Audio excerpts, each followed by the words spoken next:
Doctor గారు brain నుంచి వచ్చే నరం మోకాల దగ్గర ప్రెస్ అయిందన్నారండి. దానివల్ల కాలు స్పర్శ లేదండి.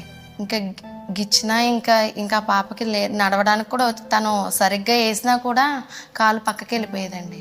ఇంకా సర్జరీ నెక్స్ట్ డేనే చేసేయాలన్నారండి. చేసిన తర్వాత సర్జరీ అయింది. తర్వాత 2 డేస్కి మళ్ళీ చెకప్ తీసుకెళ్ళినప్పుడు మళ్ళీ నడిపించమన్నారండి. మళ్ళీ అట్లనే నడుస్తుంది. సర్జరీ అయిన తర్వాత ఫస్ట్ సెట్ అవుతారన్నారండి. తర్వాత ఏమో ఇలా నడుస్తుంది ఏంటండి పాప అని అడిగేటప్పుడు 90% సెట్ అవ్వదు, సెట్ అవునా కూడా అది 1 ఇయర్ తర్వాత అవ్వచ్చు, కానీ ఇప్పుడు అప్పుడే అవ్వదు, ఆ 1 ఇయర్ తర్వాత కూడా మేము గ్యారంటీ ఇవ్వలేమన్నారండి. మరి మీరు సర్జరీ సెట్ అవుతుంది అన్నారనే కదా మేము చేయించామండి, మీరు ఇప్పుడు అలాగంటే మేము ఏం చేయాలంటే అది 1 ఇయర్ తర్వాత చూద్దాము, అప్పటిదాకా ఇంకా అట్లానే నడుస్తుంది అన్నారండి. పాప అలా నడిస్తే చాలా బాధ అనిపించేదండి. ఫస్ట్ నుంచి చాలా బాగుండే పాప. హ్యాండిక్యాప్లో నడిస్తే కొంచెం ప్లాస్టిక్ కాళ్ళ పెట్టారండి.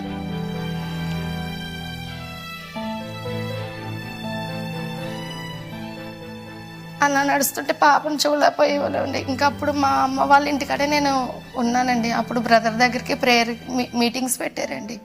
పాపను తీసుకుని మీటింగ్స్కి వచ్చేవండి. అప్పుడు శ్యామన్న ప్రేయర్ చేశారండి. చేసినప్పుడు హీల్ అయింది, చెక్ చేసుకోండి, నెక్స్ట్ డే వచ్చి మీరు సాక్ష్యం చెప్పండి అన్నారు.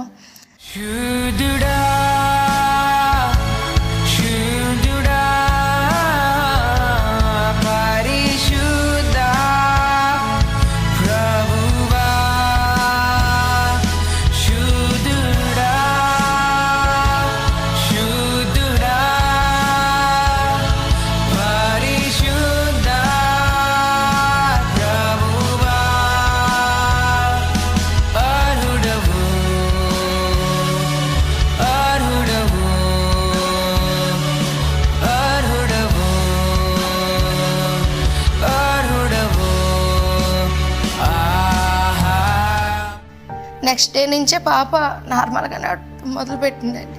1 ఇయర్ తర్వాత అయినా సెట్ అవ్వదు అన్న డాక్టరే షాక్ అయ్యారండి.